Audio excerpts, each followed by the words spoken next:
Alright, hey, what's going on, guys? So what I have for repair today is a PS5. And the story behind this is the customer had this plugged into a surge protector and there was a lightning strike. After the lightning strike, PS5 didn't work anymore. Whether this story is true or it's a lie, it's up for you guys to decide. Let's go ahead and let's test this PS5 and see what's going on with it before we start the repair on it. So first thing we're going to do, get our power cable and plug it up and we'll see what happens. I'm going to give it a few seconds. No power, no light, okay? So the next step now is to take this thing apart.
All right, so this is the part where you really want to be careful because you do have the power plugged into the console, so you do have 12 volts right here, okay? So you just want to be careful with that. I got my multimeter set in DC voltage range, so I can go ahead and test to see if there's 12 volts on the power supply. So that's what I'm going to be looking for.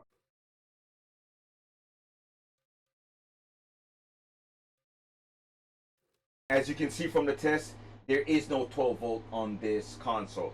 So that lets me know that the 12 volt power rail is shorted. Let's see if we have the power supply to replace this one, and we can also test the console that way. So let's go ahead and let's see if we have one. Okay, so as you can see, we have 11.99 or 89. That's good. That's a good power supply. So let's go ahead and let's remove the antenna from the customer's power supply, and that should fix it.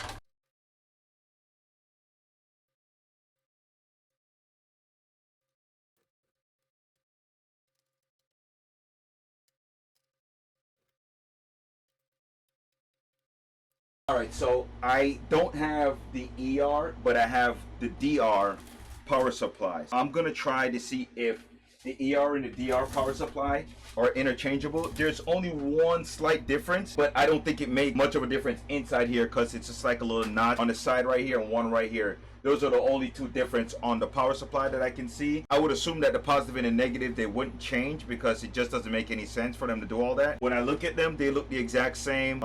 I can't tell the difference between them, like I said, except for that one spot. So let's go ahead and check which side is the positive side. So on the board, the positive side would be this side right here.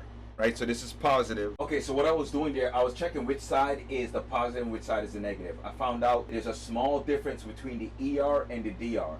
The FR is completely different. The way the connector is on the board is completely different. We will go ahead and test this thing and see if it works.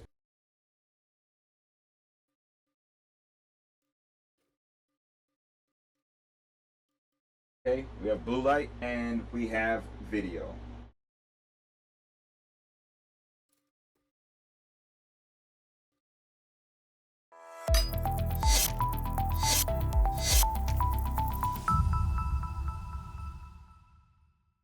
Ninja.